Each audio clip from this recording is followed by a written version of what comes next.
পিতাকে তিলক পরালে না কেন?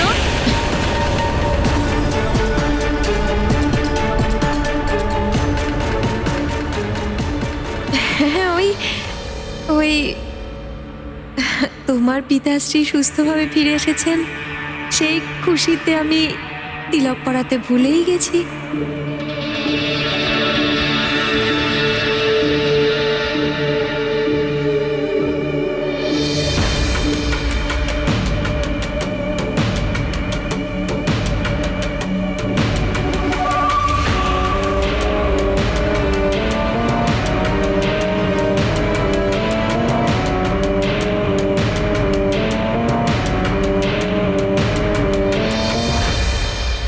অঞ্জনা, তুমি ঠিক আছো তো? হ্যাঁ, আমি ঠিক আছি। আমার কি হবে? পুত্র হনুমান, আমি তোমার জন্য উপহার নিয়ে এসেছি।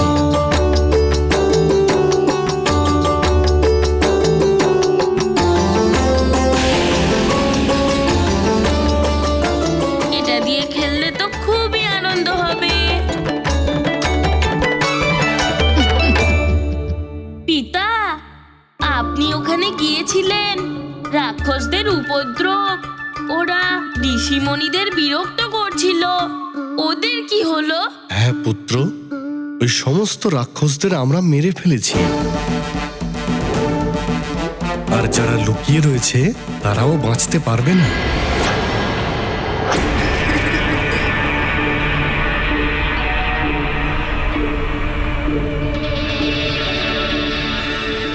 ওহো, আপনারাও না, এসব কথা পরে বলবেন না হয়। আপনি গিয়ে স্নান করে নিন, তারপর আরতিও তো করতে হবে।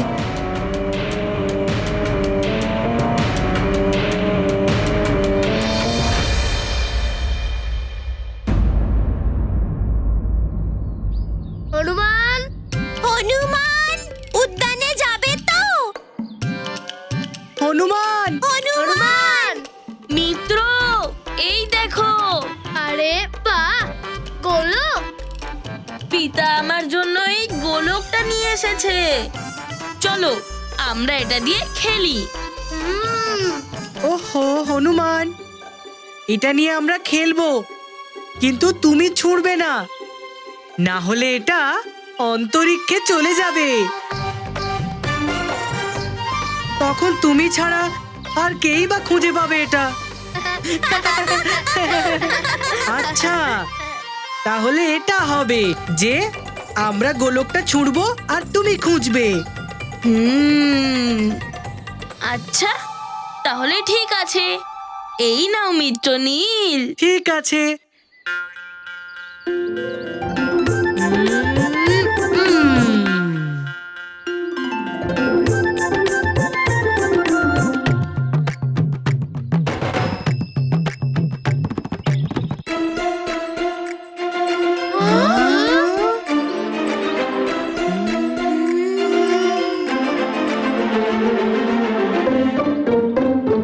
কি হলো মিত্র নীল? তুমি এই গোলকটাকে এত এত জোরে ছুড়লে যে ওটা আর নিচেই ফিরে আসছে না। এত শক্তি তোমার মধ্যে কোথা থেকে এলো? ওই গোলকটা ওই বৃক্ষে আটকে গেছে। কিছু জ্ঞান আমার থেকেও নিয়ে নাও আর নিজেই চেষ্টা করো। হনুমান, তুমি একা একাই এই বৃক্ষকে উপড়ে দাও। এটা তুমি কি বলছো মিত্র সুসেন? এই বৃক্ষের কি দোষ?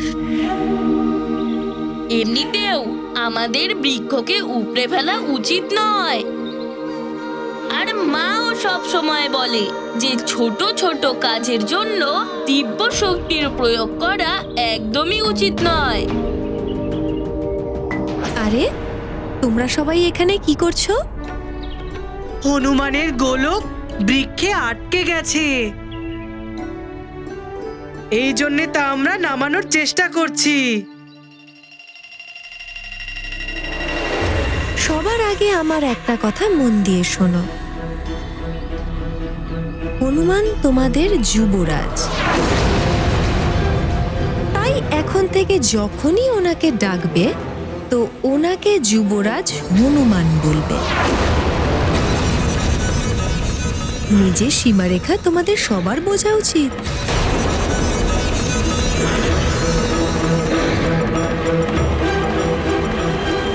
কিন্তু মা, হনুমান, তুমি কি উড়ে গিয়ে তোমার গোলক আনতে পারতে না? তোমার দিব্য শক্তির প্রয়োগ করলে না কেন তুমি?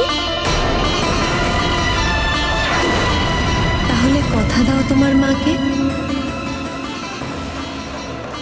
তুমি শুধুমাত্র দেখানোর জন্য সবার সামনে এটা করবে না।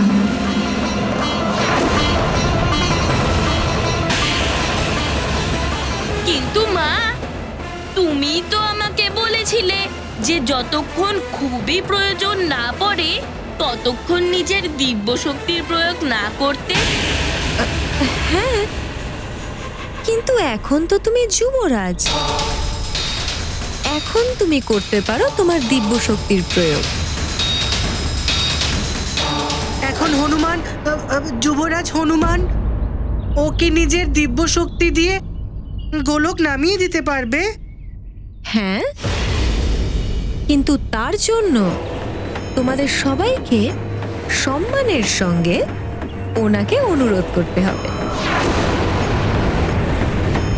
আর হনুমানেরও সম্পূর্ণ অধিকার আছে যে ও যখন চাইবে নিজের শক্তির প্রয়োগ করতে পারবে।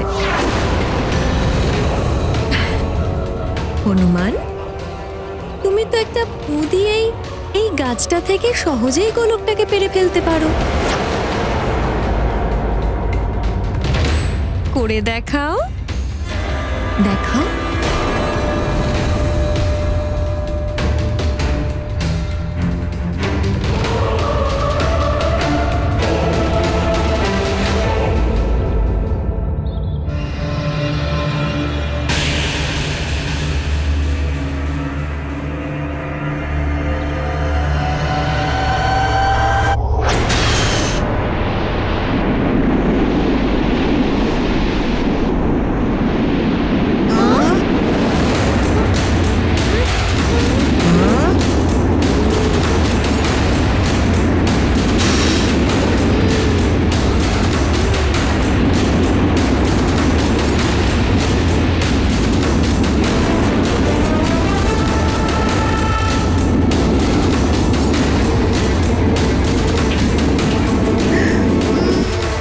গোলক চলে এসছে।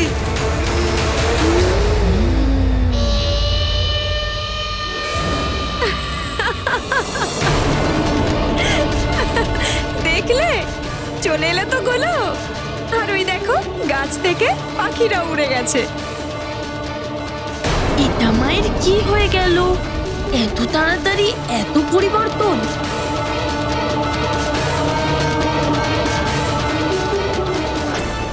মা, ওরা ভয় পেয়ে উড়ে গেছে। আমি এটা ঠিক করলাম না। তুমি যুবরাজ হনুমান, তুমি যা খুশি করতে পারো। তোমার জন্য সব ঠিক।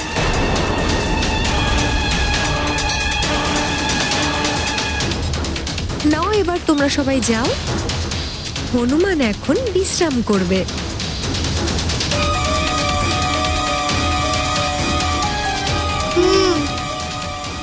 এখন আমরা যাই। আসছি।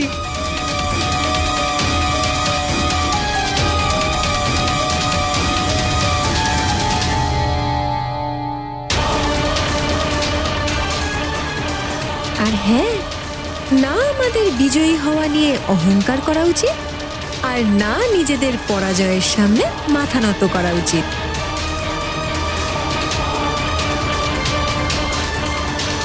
মা, তুমি তো বলতে যে আমাদের কখনো অহংকার করা উচিত নয়, আর সাধারণ মানুষের মতো থাকা উচিত। সাধারণ প্রজা সাধারণ মানুষের মতো বাঁচে। তুমি তো যুবরাজ, বড় হয়ে তুমি যখন রাজা হবে তখন এই প্রজারা তোমার অধীনে থাকবে। সেই জন্য তোমার তোমার যুবরাজ হওয়ার জন্য গর্বিত হওয়া উচিত। মা এগুলো কি বলছে? আগে তো মা এরকম কোনোদিনও বলেনি। যাই তাহলে। হুম, চলো মা।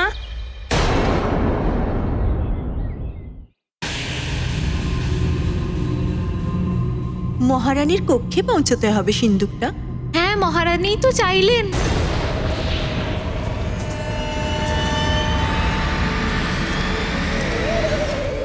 মহারানী, আপনার নতুন বস্ত্রের সিন্দুক এনে দিয়েছে।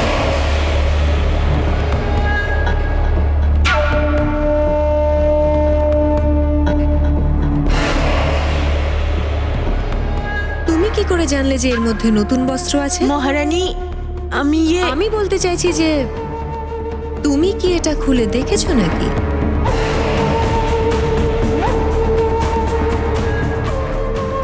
না রানীমা, আমি তো শুধু এটাই বলছিলাম যে আমি জানি তুমি কি বলতে চাইছো। আমি তো তোমাকে শুধু এটা বলতে চাইছি যে এই ভবনে জিজ্ঞেস না করে কোনো কিছুতে হাত দেবে না, আর বিশেষ করে আমার জিনিস যেন কেউ না ছোঁয়। বুঝতে পেরেছো আশা করি? হ্যাঁ মহারানী। যাও। আর শোনো, হ্যাঁ যাওয়ার সময় দ্বার বন্ধ করে যাবে। হ্যাঁ রানীমা।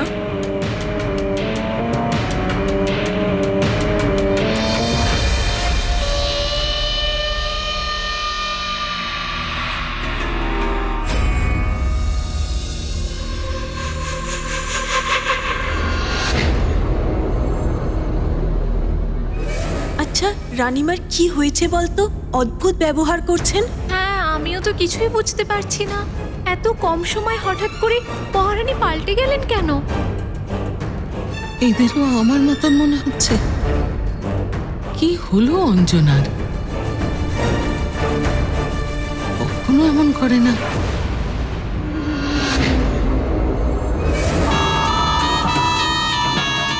তুমি হ্যাঁ, আমি যার মধ্যে আছে বলে সেই হচ্ছে অতি বলে। একদম না, আমার দেখে ভয় পাবার এমন কোনো কারণ নেই।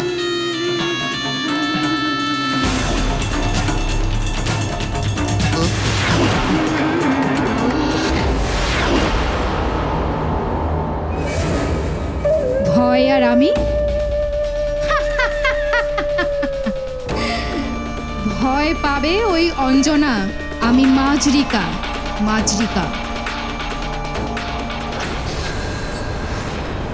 আমি নিজেই অঞ্জনার সাথে কথা বলবো। কিন্তু তুমি এখানে কি করছো আমার কক্ষে? সুমেরু লঙ্কেশ্বর রাবণের আদেশ অনুসারে ঠিক মতো কাজ হচ্ছে কিনা তার বিস্তারিত সংবাদ আমায় লঙ্কেশকে পৌঁছে দিতে হবে। সেই জন্য আমি এখানে এসেছি। মাজরিকা নিজের কাজ শুরু করে দিয়েছে। এই বার্তাটা পৌঁছে দিও লঙ্কেশ্বরের কাছে। যেদিন থেকে রাক্ষসরা অঞ্জনাকে অপহরণ করার চেষ্টা করেছে সেদিন থেকেই অঞ্জনার মধ্যে এই পরিবর্তন। তুমি হনুমানের মধ্যে মস্তিষ্কের বিকার তৈরি করার কাজ শুরু করেছো কি করেনি? আমি বললাম না, মাজরিকা তার নিজের কাজ শুরু করে দিয়েছে। আমি হনুমানের ভিতর মতের ভাব বিকশিত করতে শুরু করে দিয়েছি। আর আমি এটা খুব ভালো করেই জানি যে মতের সঙ্গে লোভ, ক্রোধ, মোহ আর উদ্দেশ্য, এই ভাবও বিকশিত করতে হবে হনুমানের মধ্যে। মনে হচ্ছে যে মা আমার ওপর অপ্রসন্ন। মায়ের কাছে যাই। খুব ভালো, কিন্তু লঙ্কেশ্বরের আরো একটা আদেশ আছে। কেশরীকে শেষ করে দিতে হবে। হনুমানের মাতা অঞ্জনা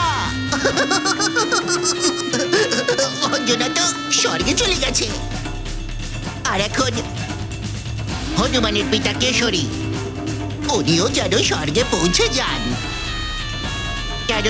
কেননা পিতা মাতার থেকে বিচ্ছিন্ন সন্তান সর্ববিকাশ সরলতার সাথে কাজ করে।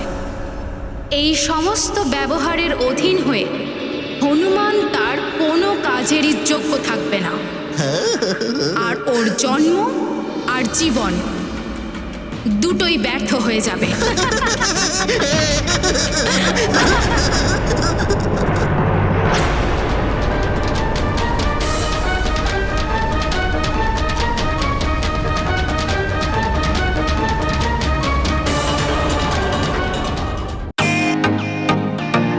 Welcome to bitten world. How may assist you? নতুন ফ্ল্যাটের জন্য একটা স্ট্যান্ড ফ্যান আর কুলার নেব। এই পচা গরম থেকে একটু স্বস্তি চাই। বাজার চলতে সব ব্র্যান্ড আর ভরসাযোগ্য নয়। তার জন্য তো আমাদের ফ্যান আছে, all purpose bullet table fan, ceiling fan. আমাদের সিলিং ফ্যান কিন্তু 30 মাসের ওয়ারেন্টি সহ পাওয়া যায়। আছে ফারাটা 2 বছরের ওয়ারেন্টি, 17 থেকে 20 মিটার এয়ার ফ্লো, মধ্যবিত্তের সাধ্যের মধ্যে একমাত্র ভরসাযোগ্য ব্র্যান্ড বিটেন। আমাদের কুলারের কিন্তু অনেক range, 45 litres, 50 litres, 70 litres, 90 litres, 110 litres. Honeycomb সহযোগে বিটেনের সব কুলারের ওয়ারেন্টি 1 বছর। চেনা হাওয়ায় অচেনা অনুভূতির জন্য একমাত্র আদর্শ বিটেন। গরমে স্বস্তি পেতে বিটেনের ফ্যান হোক বা কুলার, আজই আনুন বাড়িতে। Beaten, digitally years.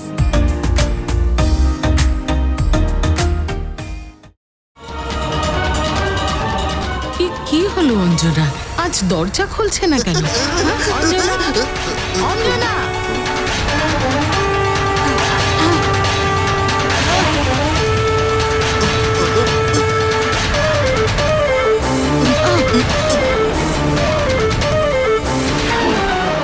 Anjana, Anjana, Anjana!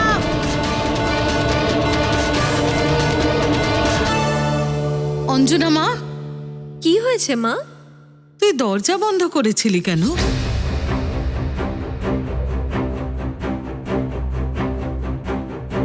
মা,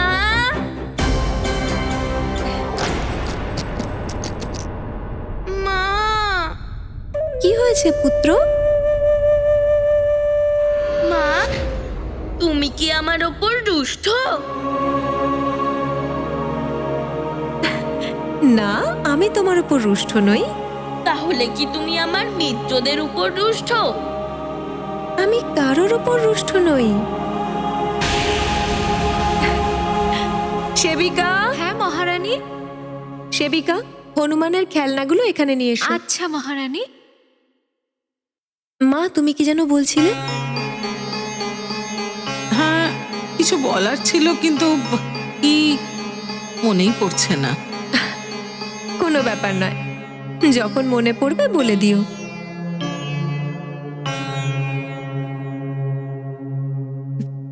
হনুমান, তুমি তোমার খেলনা দিয়ে খেলো, মায়ের অনেক কাজ আছে। মা, তুমি আমার সাথে চলো, তোমাকে একটা জিনিস দেখানোর আছে।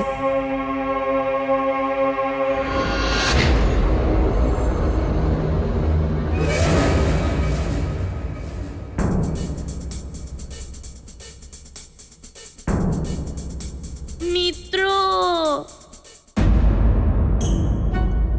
মিত্র, কখনো কখনো মা বলে যে নিজের খেলনাদের সাথে খেলো না, তুমি বড় হয়ে গেছো। আবার কখনো কখনো মা বলে যে খেলনার সাথে খেলো। জানি না ওদিকে আমার মিত্ররা কি ভাবছে। চলো এখন তাহলে আমি কক্ষেতেই খেলি।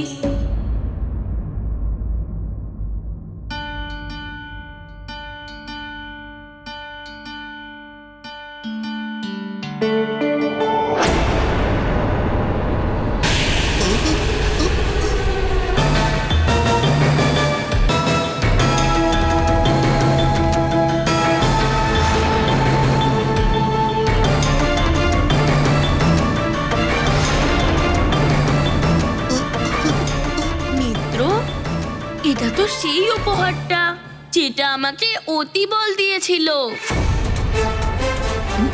কিন্তু ও অসুরদের সাথে মিলিত। অতিবল আমার সাথী হিসেবেই কাজ করছে। আমি এটাকে ফেলেই দিচ্ছি। হনুমান,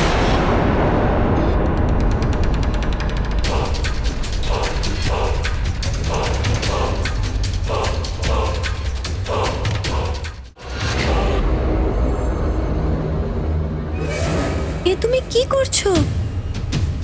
কত সুন্দর এটা, ফেলছো কেন এটাকে? মা, এটা অতিবলের দেওয়া উপহার। ও আমার সাথে ছলনা করেছে, সেই জন্য আমি এটা ফেলে দিচ্ছিলাম। উপহারের সাথে ছলনার কি সম্পর্ক? আর তাছাড়াও এমনও তো হতে পারে যে ওই পঞ্চফনা ওকে বশ করে রেখে দিয়েছে, যেমন তোমার পিতাশ্রীকে বশ করেছিল আর উনি তোমার বিরুদ্ধে চলে গিয়েছিলেন। আচ্ছা,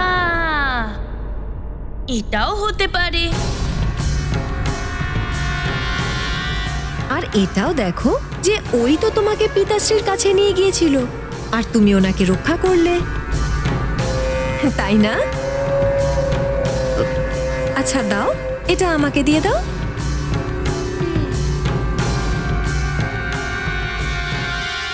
কারোর দেওয়া উপহারের অনাদর করতে নেই।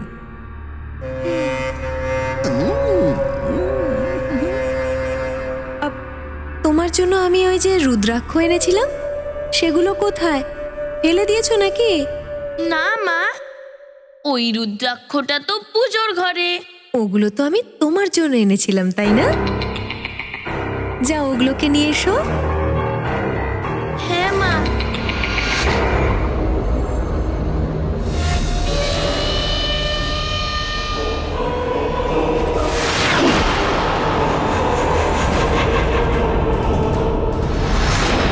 এই তো আবার এসে গেছে অতিবল।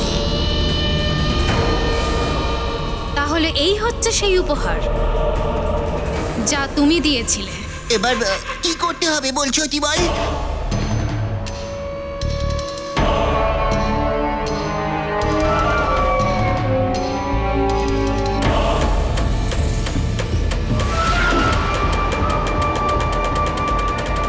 অপেক্ষা করো আর দেখো এরপরে কি হয়।